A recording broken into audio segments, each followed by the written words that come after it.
Hola, buenas tardes. Mi nombre es Antonio Calderón Clavel y junto con mis compañeros Felipe Alberto Méndez Enríquez y José Ángel Mendoza Mendoza, venimos a hablarles sobre la circulación sanguínea pulmonar para la clase de Fisiología 2 con el profesor Noé Santiago Alavés Pérez.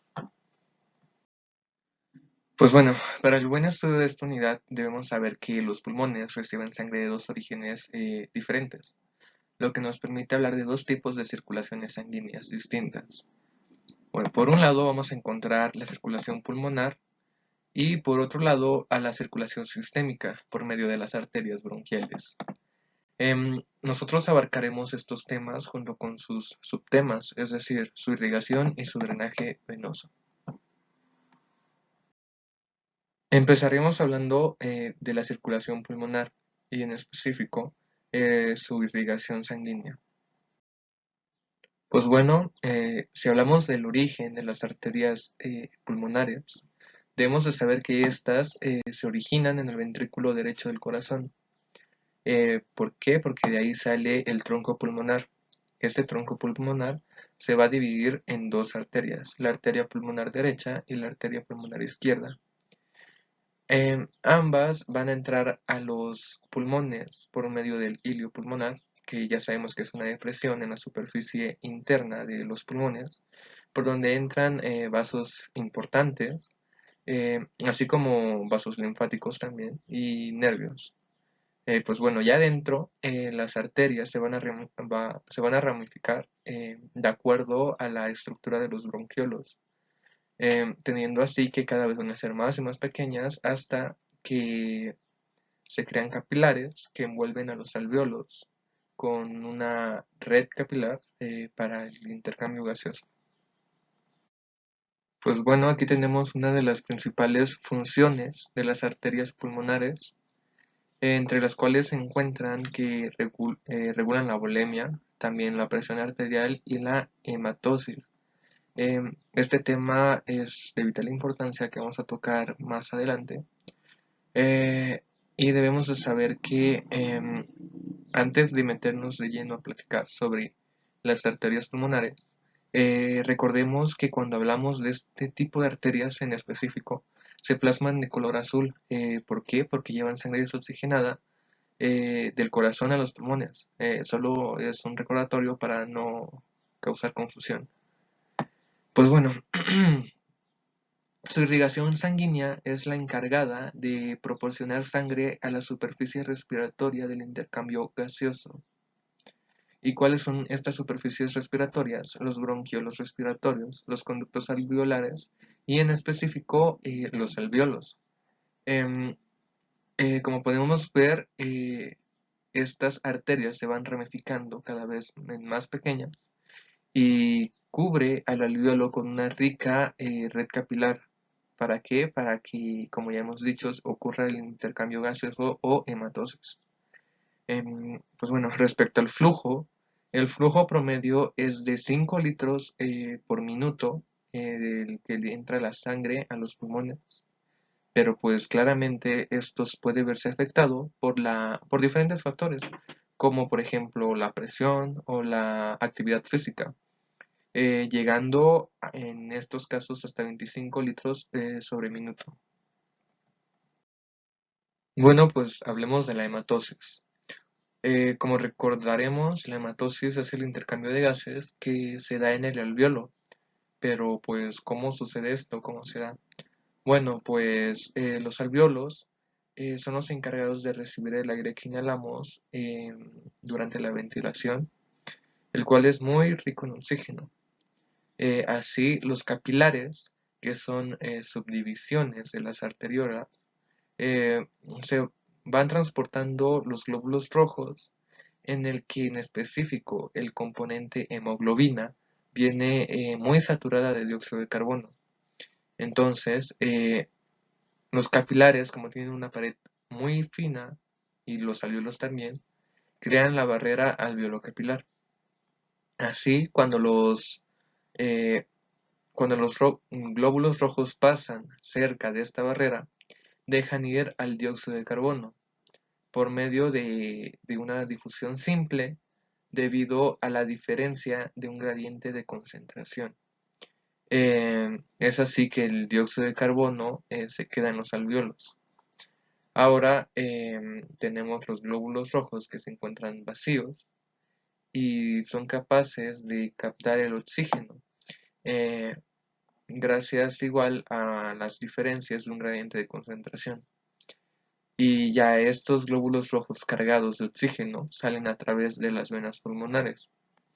Eh, Esto tiene diferentes determinantes, como por ejemplo el gradiente de la presión parcial, la densidad de los gases, la solubilidad, el espesor de la membrana, en este caso de la barrera alveolo-capilar, y el área tisular. Em, para entender el gradiente de la presión parcial es importante decir que es la diferencia en el gradiente de concentración en la sangre del oxígeno y del dióxido de carbono. Entonces, la sangre lleva una determinada cantidad de oxígeno y se va a los diferentes tejidos del cuerpo, donde las células lo requieran, y entonces se hace el consumo del oxígeno celular, es decir, que le quitan el oxígeno, lo que hace que la presión parcial del oxígeno disminuya. Y entonces, como también tiene la capacidad de captar dióxido de carbono, esto hace que la presión parcial del dióxido de carbono aumente, siendo así que se crea esta diferencia de presión, de gradiente de concentración, que hace posible el intercambio de gases. Ahora bien, yo les voy a hablar sobre el drenaje venoso de los pulmones. Primeramente, como sabemos, las venas van a ser las encargadas de llevar la sangre no oxigenada en el organismo. Sin embargo, en el drenaje venoso, esa va a ser la excepción. Las venas de los pulmones son las únicas en el organismo que van a poder llevar sangre oxigenada y estas se van a encargar, estas venas, este conjunto de venas, van a ser las encargadas de llevar la sangre oxigenada de los pulmones hacia el corazón. Y estas venas van a tener origen a partir de los capilares que se van a formar en los lobulillos pulmonares. Ahora, como ya lo había mencionado, la sangre va a ser transportada a través de estas venas, la sangre oxigenada, hacia el corazón, y esta va a desembocar como tal en la aurícula izquierda. Bien, esta sangre que lleva los pulmones hacia el corazón va a ser sangre oxigenada debido a que anteriormente pasó por un proceso de hematosis, que como sabemos es un proceso en el cual la sangre como tal coincide con los alvéolos para que ésta posteriormente pueda permitir el intercambio de gases, permitiendo cambiar lo que es el dióxido de carbono para poder llevar oxígeno. Así es como tal que la sangre oxigenada que llevan las venas permite que llegue oxigenada al corazón como tal, puesto que ya pasó este proceso. Una vez que ya se desembocó la sangre oxigenada en la aurícula izquierda, va a pasar al ventrículo izquierdo por medio de la válvula mitral, para que posteriormente pueda pasar a la arteria aorta por medio de la válvula aórtica y de esta pueda ser distribuida a través de todo el cuerpo. Ahora, en la imagen podemos apreciar que reitera lo que ya habíamos mencionado anteriormente, en el cual estas van a tener origen en los capilares de los lobulillos pulmonares. Bien, debido a los cilios vamos a tener dos venas que van a ser izquierda y derecha. Ahora, podemos ver que tenemos que la vena derecha tenemos la vena superior e inferior. La vena superior se va a encargar de recibir la sangre de los lobulillos superior y medio, mientras que la inferior se va a encargar de recibir la sangre de los lobulillos inferior, como tal, para poder llevarla a la aurícula izquierda del corazón. En cuanto al izquierdo, se van a encargar de las mismas acciones, sin embargo, a diferencia de otros, en este tenemos que en la vena pulmonar superior se va a encargar de recibir la sangre de lo que es los lóbulos superiores, mientras que la inferior simplemente de igual forma de los lóbulos inferiores. Bien, en esta imagen podemos apreciar lo mencionado anteriormente. Tenemos la vascularización del sistema cardiopulmonar. Sin embargo, nos vamos a enfocar a las que vimos acabamos de mencionar, que son las arterias pulmonares derecha como izquierda, como se pueden ver en la imagen, y cómo están ubicadas a través de estos dos, a través de estos sistemas. Ahora, con esta imagen nos reitera lo que vimos anteriormente, nos indica de cómo va, por medio de las flechas, de cómo va a pasar la sangre a través de este sistema, como lo he estado mencionando. en el cual tenemos primeramente, podemos apreciar de cómo se continúan las venas después de los capilares de los pulmones, tanto derecha como izquierda, para que posteriormente esta pueda pasar a la aurícula izquierda del corazón, después pasar al ventrículo izquierdo por medio de la válvula mitral, para que posteriormente pueda pasar a la aorta por medio de la válvula aórtica y así poder ser distribuida a través de todo el organismo como tal. Bien, en cuanto a la sangre desoxigenada, esto es viceversa. Tenemos que la sangre que ha pasado a través del organismo y que ahora viene desoxigenada va a ser recogida por la vena cava superior e inferior para que ésta desemboque en la aurícula derecha y posteriormente a través, ahora en este caso de la válvula tricúspide, pasar al ventrículo derecho.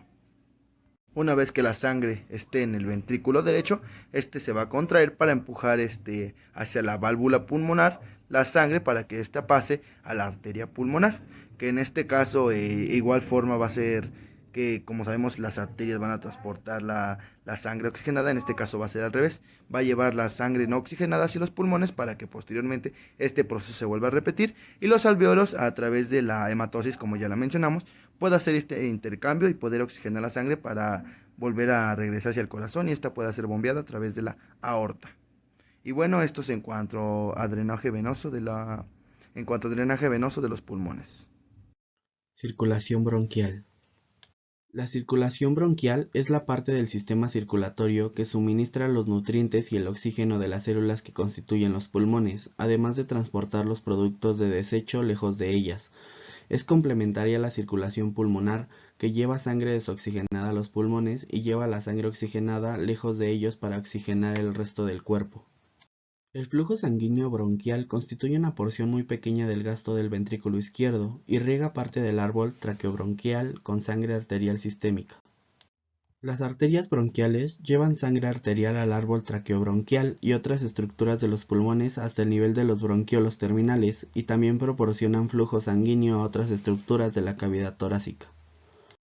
Las estructuras del pulmón distales a los bronquiolos terminales, incluso a los bronquiolos respiratorios, conductos alveolares, sacos alveolares y alvéolos, reciben oxígeno directamente a difusión desde el aire alveolar y nutrientes que se encuentran en la sangre venosa mixta en la circulación pulmonar. La circulación bronquial puede ser importante en el acondicionamiento del aire inspirado. El flujo sanguíneo de la circulación bronquial constituye alrededor del 2% del gasto del ventrículo izquierdo. La presión arterial en las arterias bronquiales es la misma que en las otras arterias sistémicas. Esto es mucho más alto en la presión arterial que en las arterias pulmonares.